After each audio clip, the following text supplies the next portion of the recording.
Shalom Bapak Ibu. Baik, Bapak Ibu, ada beberapa hal yang saya rindu bagikan untuk saudara.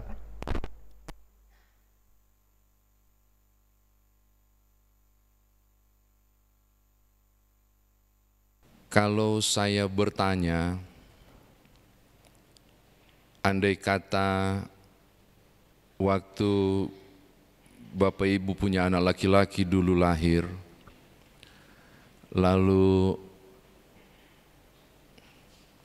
diminta untuk memberi nama Yudas, kira-kira dinamain Yudas enggak? Ya. Karena apa yang dalam pikiran kita ketika bicara tentang Yudas, pasti disebut pengkhianat, ini orang tidak baik-baik, dan seterusnya. Walaupun di beberapa daerah lain, Yudas itu nama yang umum dipakai. Tapi beberapa kita rasanya alergi untuk menggunakannya, karena paling tidak saya temukan 3 alasan. Yohanes 6 ayat 71, sebab dialah yang akan menyerahkan Yesus. 1, tentang Yudas nih. Markus 3 ayat 19, yang mengkhianati dia. Lalu Lukas 6 ayat 16, yang kemudian menjadi pengkhianat. Jadi rasanya beberapa orang Kristen, termasuk Bapak Ibu yang geleng-geleng tadi begini, rasanya enggan untuk memberi. Saya kasih nama Sevan Yudas ya, di rumahnya Sevanya Yudas, nggak cocok juga, rasanya enggan untuk memberi nama Yudas. Nah, saya mau berbagi Bapak Ibu. Kalau kita berpikir jelek tentang Yudas, saya mau berbagi beberapa hal.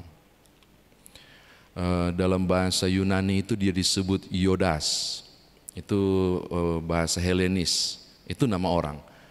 Tapi kalau menggunakan bahasa Ibrani itu namanya Yehuda. Menarik ya, Yudas itu Helenis Yunani, tapi kalau perjanjian lama bahasa Yahudi Yehuda. Tahu nggak Bapak Ibu arti Yehuda? Dia yang bersyukur, dia yang memuji, dia yang mengagungkan. Coba lihat, nama Yudas itu bagus artinya. Jadi tolong ingat supaya kalau ada cucu kasih nama itu ya. Dia yang memuji, dia yang bersyukur, dia yang mengagungkan Allah. Keren banget. Itu nama yang luar biasa. Lalu Iskariot, kata Iskariot dari bahasa Yunani yang berarti orang Keriot. Jadi dia ini orang Keriot dan bapaknya itu namanya Simon. Jadi Yudas Iskariot itu berarti Yudas dari Keriot, atau Yudas atau Yehuda, orang yang bersyukur, orang yang memuji, yang berasal dari Keriot. Keriot itu terletak di Yudea. Beberapa penafsir menyebut, maka dengan demikian di antara 12 rasul, Yudaslah yang berasal dari Yudea. Yang lain itu berasal dari Galilea, tapi harus perlu dikaji lagi. Dan menarik bahwa dia tersendiri dibandingkan dengan yang lain. Ini catatan saya yang pertama. Lalu saya juga tertarik berbagi tentang dia punya karir Bapak Ibu. Karir Yudas ini sangat cemerlang menurut saya. Mengapa? Dari begitu banyak orang yang ikut Tuhan Yesus, ini tolong baca Injil Matius atau Injil yang lain, saudara akan menemukan bahwa Yesus memanggil murid-murid. Ada banyak. Tapi kemudian dia menentukan 12 orang yang kemudian menjadi rasul atau orang yang terdekat yang nantinya sama-sama dengan dia terus sebelum wafat. Dan dari semua orang itu menariknya, Tuhan pilih Yudas. Coba lihat. Berarti Yesus sangat tertarik sebenarnya dengan figur ini. Cuma karena kita sudah tahu kisahnya, oh iya dia. Tapi kalau Bapak Ibu dari awal barangkali bergaul dengan para murid yang lain, semua orang akan bilang, saya nggak sangka loh. Orang yang disebut dengan dia yang bersyukur, dia yang memuji, dia yang berkhianat. Pasti ada alasan cukup kuat yang kita nggak tahu. Bahwa orang ini dipilih Yesus jadi rasul. Ada yang berspekulasi begini, soalnya kalau Yudas nggak dipilih, maka tidak ada yang berkhianat. Kalau tidak ada yang berkhianat, Yesus nggak mati. Kalau Yesus nggak mati, maka dunia nggak diselamatkan. Tidak ada yang bisa gagalkan karya keselamatan. Kalaupun Yudas nggak lahir, Tuhan bisa punya banyak cara untuk buat dirinya terpaku di kayu salib. Tidak harus melalui Yudas. Jadi jangan membatasi pikiran. Bahkan ada yang berani bilang begini, sebenarnya juru selamat itu ada dua. Selain Yesus, Yudas juga. Oh Tuhan. Itu gara-gara kita berpikir begitu kan. Karena kalau nggak ada Yudas, maka Yesus nggak mati. Enggak. Tuhan punya banyak cara untuk menggenapi Yesaya 53. Sesungguhnya penyakit kita lah yang ditanggungnya. Bisa ada banyak cara. Tidak harus melalui Yudas. Oke? Nah, karirnya menanjak Bapak Ibu karena Yudas terpilih di Markus pasal 3 ayat 19. Bahkan ini luar biasa loh. Kalau orang ini kurang ajar dari awal dan tidak bisa dipercaya, tidak mungkin kelompok 12 milih dan sepakat untuk jadikan dia pemegang kas kelompok 12. Yudas punya jabatan luar biasa loh. Kalau sekarang itu setara Ibu Yani. Bendahara, Yohanes 12 ayat 6, bendahara loh. Kalau barangkali Petrus itu ketua 1, Yudas bendahara loh, dipercaya. Jadi kalau Bapak Ibu memikirkan jelek tentang Yudas, saya mau ajak, mari berpikir, kenapa kelompok 12 pilih dia? Dan percayakan uangnya itu. Karena barangkali dia jago tentang keuangan. Bahkan kalau saudara buka lebih jauh, saya punya catatan menarik itu Matius pasal 9 sampai 13. Matius loh, pemungut cukai. Dan di Netflix lagi rame The Chosen. Ya gitu. The Choose. Itu ada tentang kisah tentang yang terpilih. Itu ada tokoh Matius yang bolak-balik jadi pemungut cukai dan dibenci oleh orang Yahudi. Jago duit, tapi Yesus tidak angkat Matius. Coba angkat Yudas. Maka saya bilang ini karena Yohanes 13 ayat 18 bilang begini, aku tahu siapa yang aku pilih, aku nggak pernah salah pilih. Coba Yesus tahu kok kemampuan Yudas yang luar biasa. Lagi-lagi tolong singkirkan dulu dia berkhianat. Tolong lihat dari awal dulu karirnya nih. Ini tokoh yang luar biasa. Sekarang, nah, mari kita kupas lebih jauh. Kok bisa dia berkhianat? Apa masalahnya? Kisah pengkhianatan Yudas dimulai dari satu desa, satu kampung atau kota saya nggak tahu namanya Betania. Peristiwa pengkhianatan Yudas dimulai dari Betania. Lukas pasal 14 ayat 1 sampai 9. Ada apa di Betania?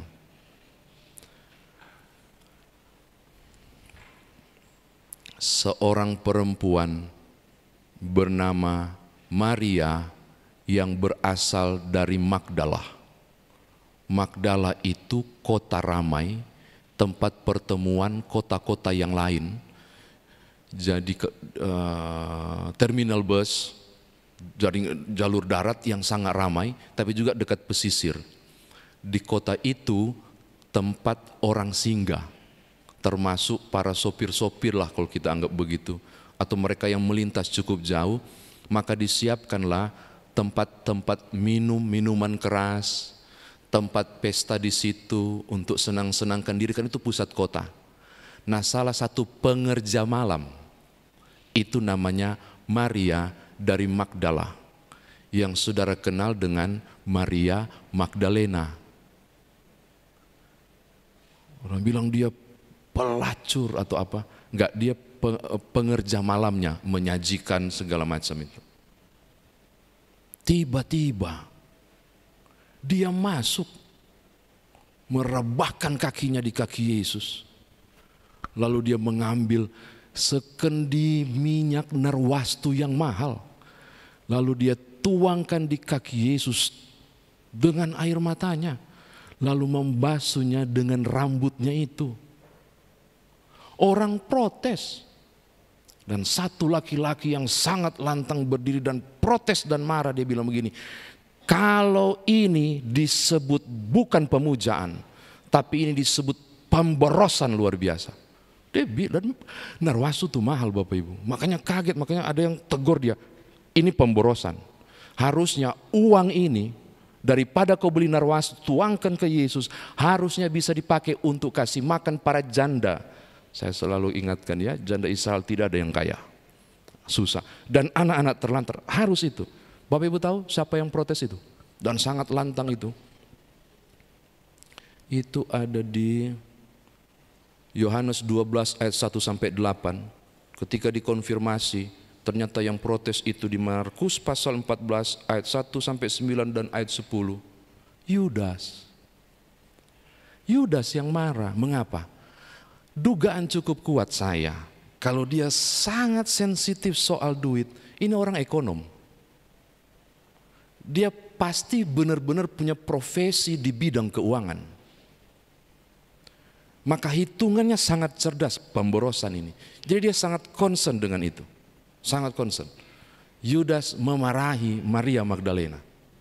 Tanda bahwa dia peduli tentang orang miskin, lihat dia care banget, juga terhadap orang-orang yang luar biasa papa itu. Lebih baik itu dijual untuk bantu mereka yang susah. Yudas yang protes. Tetapi kalau saudara masuk ke Markus 14 ayat 1 sampai 9, lalu nunjuk ayat 10 sampai 11, Yudas bikin planning menarik. Dia kemudian punya ide untuk menjual Yesus dengan harga 30 keping perak. Dan ini kita harus cari tahu, kok bisa dia melakukannya. Jadi kisah tertariknya dia sama uang. Kalau dia fokus dengan Maria Magdalena dengan alasan kepekaan pada orang susah, saya curiga bukan. Dia sangat fokus pada uang. Sehingga dugaan para penafsir penyebab pengkhianatan adalah karena duit. Cuma saya meragukan, benarkah dia mengkhianati Yesus itu karena uang? Karena banyak guru sekolah minggu mengajar, ya dia berkhianat karena uang 30 keping perak. Matius 26 ayat 15 nilainya dibilang 30 keping perak. Lalu Matius 26 ayat 16 bilang deal, saya setuju, kata Yudas. Untuk buktikan apakah pengkhianatan Yudas karena duit, kita harus cari tahu berapakah nilai 30 keping perak. Untuk dikurs dengan mata uang sekarang. Supaya kita tahu nilai 30 keping perak itu seharga berapa sekarang. Bapak Ibu, saya menemukan 3 nilai berbeda 30 keping perak. Yang pertama berdasarkan koin tetradarm, tetradram, atau biasa disebut dengan tetradirham. 30 keping perak itu saya baca di sini ya. Itu terbuat dari perak yang pertama kali dibuat tahun 14 sampai 15 Masehi. 1 keping perak itu sama dengan 4 dirham. 1 dirham itu sama dengan 16 sen uang US dollar. 16 sen, 1 dirham. Nah kalau 1 keping perak tetradirham berarti 4 kali 16 sama dengan 64 sen. Maka 30 keping perak itu, ini ukuran pertama, itu setara dengan 64 kali 30 sama dengan 1920 sen atau 19,2 dolar, atau kurang lebih kurs sekarang sekitar 280.000 rupiah. Itu seharga Nokia lipat yang tidak bisa WA, hanya bisa SMS. Pernah punya? Sampai sekarang masih dijual di toko hijau itu. Masih ada yang lipat itu, yang lipat tapi ya. Oke, ini yang pertama. Murah. Kalau dia jual murah, berarti bukan soal duit. Belum, masih ada lagi. Ada juga namanya 1 uang perak itu sama dengan 1 dinar. 1 dinar itu sama dengan harga 1 hari upah pekerja. Berapakah harga upah pekerja di Jakarta sekarang? 100.000 sampai 150 mungkin, saya nggak tahu, kita pukul rata saja 150 per hari. Berarti untuk 1 bulan berarti 150 kali 30 Totalnya 4.500.000. 4.500.000 itu saya sudah cek, itu dapat Samsung A34 5G. Iya, tapi sudah bisa internet dan cukup lancar. Harga Tuhan Yesus satu Samsung A34 4.500.000, masih murah. Lalu ada ukuran yang ketiga, dan ini menarik. Kalau buka Wikipedia, saudara akan menemukan 30 dirham itu setara dengan 4 bulan gaji atau 120 hari pekerja. Maka kalau mau dibulatkan dan diuangkan berarti kurang lebih 2,7 juta. Dikalikan 30 seterusnya kita akan dapat 10.800.000. Saya cek di toko ijo itu setara dengan iPhone 12 Pro Max 256 GB second. Saya sampai cari dari tadi, cari tahu. Ada yang bilang itu mahal, bisa saja. Ada yang bilang sedang-sedang, bisa saja.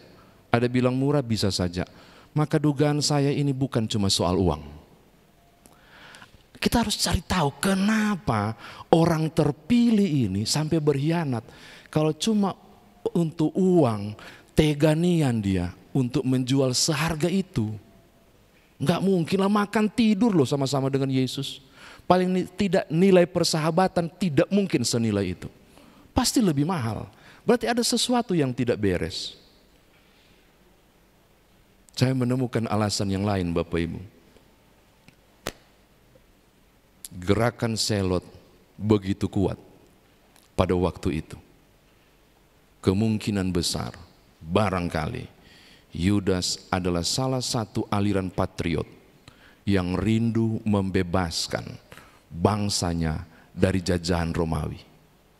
Dan kalau Yesus dieluk-elukan sebagai tadi kan Hosiana teriakan itu, Raja selamatkanlah kami. Maka mereka ingin figur yang terkenal dan punya orang banyak, pengikut yang luar biasa, harus lakukan sesuatu.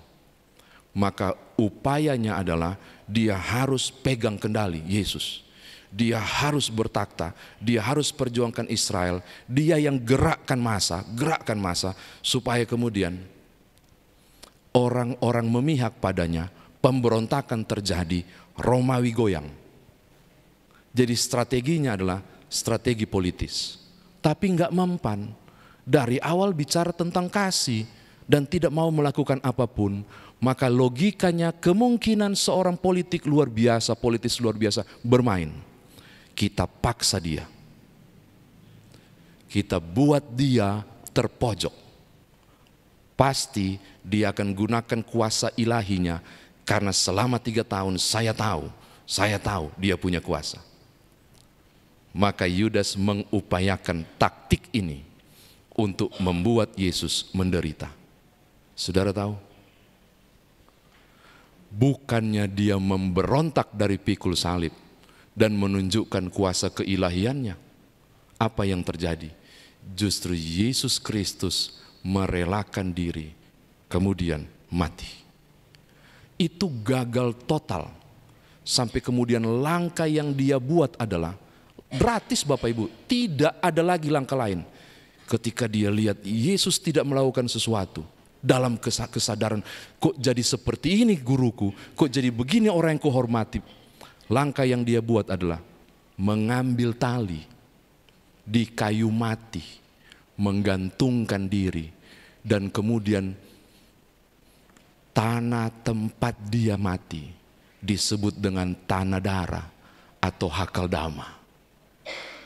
Dugaan para penafsir kemudian, alasan yang menjadi kekuatan Yudas berkhianat bukan cuma faktor uang atau ekonomi, tapi faktor politis yang gagal total.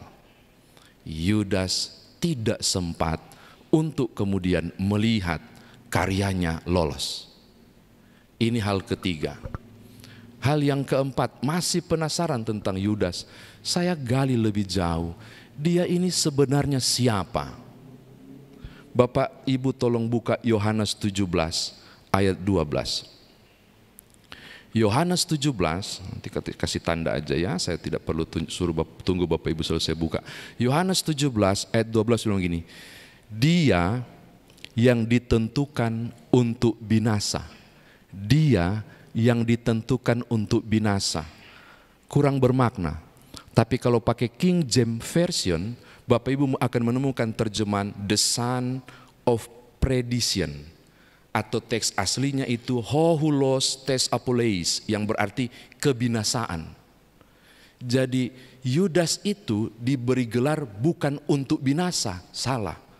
Saya nggak tahu terjemahannya seperti, tapi terjemahan yang lebih tepat adalah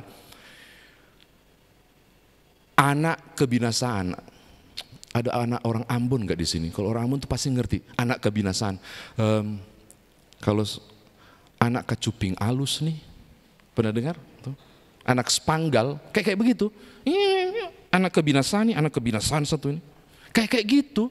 Jadi dari awal dia ketika itu ternyata Yesus bilang anak kebinasaan. Ada sesuatu. Loh, berarti di pertengahan jalan Yesus sudah tahu ini orang akan berkhianat.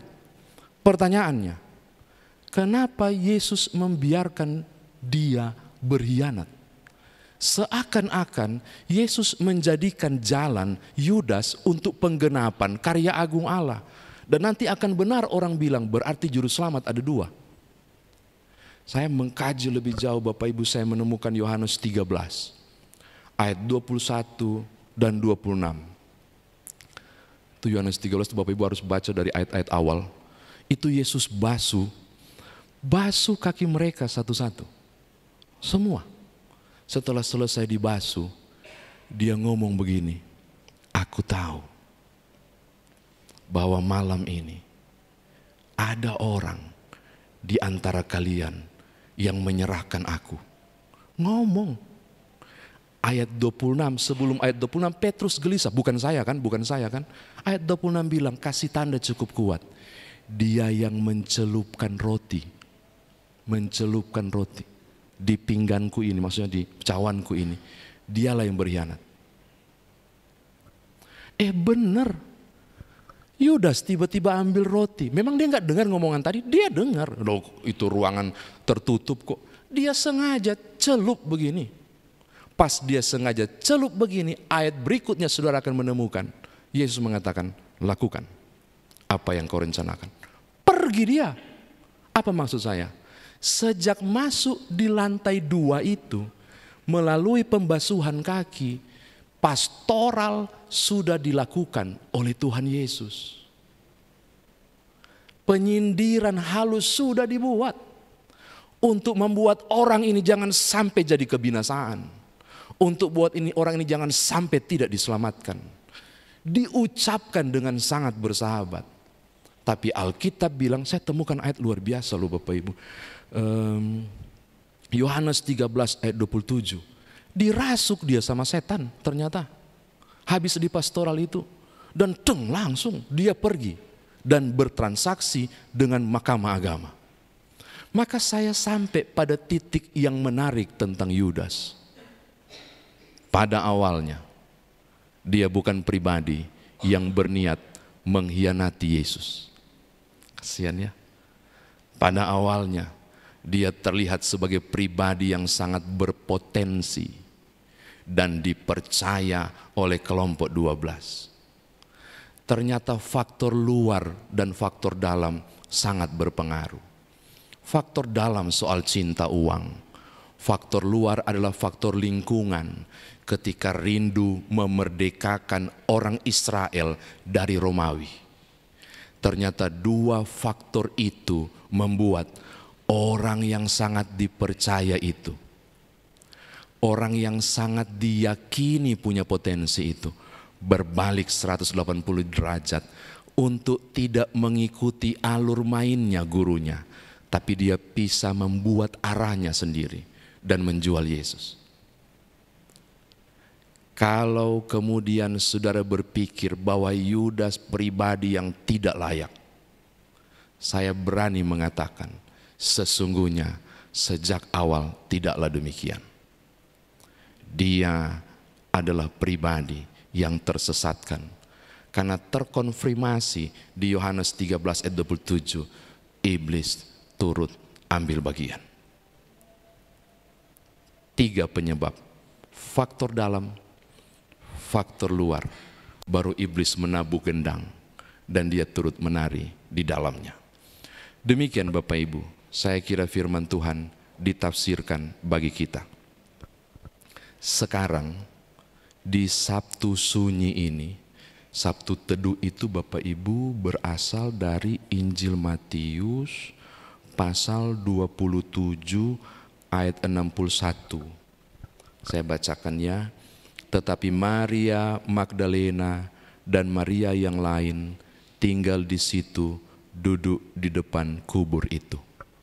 Merenung, ya ampun, sudah mati guru kita. Sudah mati Sang Mesias. Perenungan luar biasa. Malam ini sebenarnya sudah masuk hari Paskah kita ya, karena sudah lewat dari jam 6. Nggak apa-apalah. Malam ini untuk menyongsong fajar Paskah, Bapak Ibu dan saya ada di posisi di depan kubur itu bersama Maria dan Magdalena yang sedang merenung. Saya mau bilang Bapak Ibu, untuk berkhianat ada harga yang harus Yudas bayar. Ada harga sebuah pengkhianatan yang dilakukan oleh Yudas. Maka dalam perenungan Sabtu Teduh ini, kiranya Bapak Ibu dan saya tidak terhisap pada kelompok pribadi yang tiba-tiba memisahkan rencanamu dari rencana Tuhan dan belok kanan sesuai dengan rencana saudara untuk menjerumuskan Bapak Ibu menjadi pribadi yang membuang salib. Bapak Ibu, ada harga yang harus dibayar. Sulit bagi kelompok-kelompok tertentu untuk menggunakan nama Yudas walaupun banyak orang dipakai.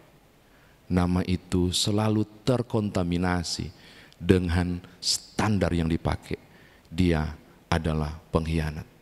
Ini hal yang pertama. Yang kedua, kalau Bapak Ibu dan saya masih di kubur itu, ini bagus nih, masih di situ dan sedang merenung, barangkali ada opsi yang lain. Keterlanjuran salah, keterlanjuran dosa, terlanjur berkhianat, saya nggak tahu. Di Tadoan Tonda, tempat saya melayani di pos Pelkes Bapak Ibu, harga Tuhan Yesus itu sedikit murah. Apalagi ditukar itu supaya orang jadi Kristen tuh di sana. Itu hanya dikasih salah satu benda yang sedikit berharga di pos Pelkes, kasihan. Maka dia kemudian berhenti lalu beralih keyakinan. Itu banyak kejadian. Makanya waktu masuk di sana orang senang banget karena ada pendeta.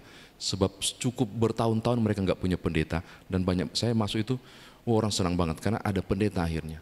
Bukan soal saya ya, tapi soal gampang banget Yesus digade karena kebutuhan. Saya mau bilang begini, Bapak Ibu, ada kondisi di mana engkau tergoda luar biasa dan jatuh. Saya nggak tahu, anak-anak muda, apapun yang terjadi, Yesus tetap Yesus dan Juru Selamat. Jangan tukar dengan 30 keping perak dalam bentuk seorang laki-laki yang melamarmu. Jangan tukar dengan 30 keping perak melalui posisi dan jabatan instansi. Kalau beralih keyakinan, dapat promosi, apapun. Karena ada harga yang harus engkau bayar ketika berkhianat. Bapak Ibu, yang paling kami khawatirkan cuma satu untuk anak-anak. Bukan soal orang gak bermasa depan. Ku percaya mereka akan terbang bagi Raja Wali. Yang saya takut cuma satu itu. Dia menyeberang, ampun, mau taruh di mana kepalaku. Oh Bapak Ibu, sembahyang banyak-banyak agar tidak ada satupun generasi kita menjadi generasi Yudas. Seakan bagus, kita nggak tahu dibelokkan oleh iblis. Di situ kita masih merenung poin ketiga. Bersama Maria Magdalena dan Maria yang lain. Ada hal yang terlanjur. Ada dua opsi. Bapak Ibu akan pergi mencari kayu mati dan seutas tali untuk tercipta hakal dama, atau saudara memilih versi pengkhianat lain. Ada dua pengkhianat, Yudas sang pengkhianat dan Petrus sang pengkhianat. Oh, Petrus itu cuma menyangkal, sama ya, berkhianat juga itu. Itu laki-laki pengkhianat juga itu Petrus itu. Tapi apa yang dia buat? Dia buat sesuatu yang menarik. Manuvernya benar. Dia pergi ke belakang, mencari tembok dan memukul-mukulkan kepalanya. Sebagaimana tradisi orang berduka yang sedang melakukan pertobatan dan minta ampun di situ. Pada Petruslah kalimat berlaku, Bapa, ampunilah mereka, karena mereka tidak tahu apa yang mereka perbuat. Andai kata malam ini engkau teringat tentang sesuatu dan engkau menyesal, di depan itu bersama Maria Magdalena, ambil cara Petrus dan bukan cara Yudas. Petrus mengaku dan minta ampun dan diselamatkan. Amin. Terakhir, yang keempat, godaan dari dalam juga godaan dari luar. Baru tabuhan gendang dari iblis membuat Yudas berkhianat. Saya mau tutup. Ternyata Bapak Ibu, ada banyak cara dan banyak alasan orang bisa berpaling dari Tuhan. Entah soal logika berpikir Bapak Ibu dan saya atau anak-anak kita, atau pergaulan yang keliru di wilayah luar sana, kita nggak tahu. Dan iblis memakai itu dengan tabuhan gendang, dan tanpa sadar orang membuang salib. Malam ini belajar dari kisah Yudas. Wanti-wantilah pada anak-anak.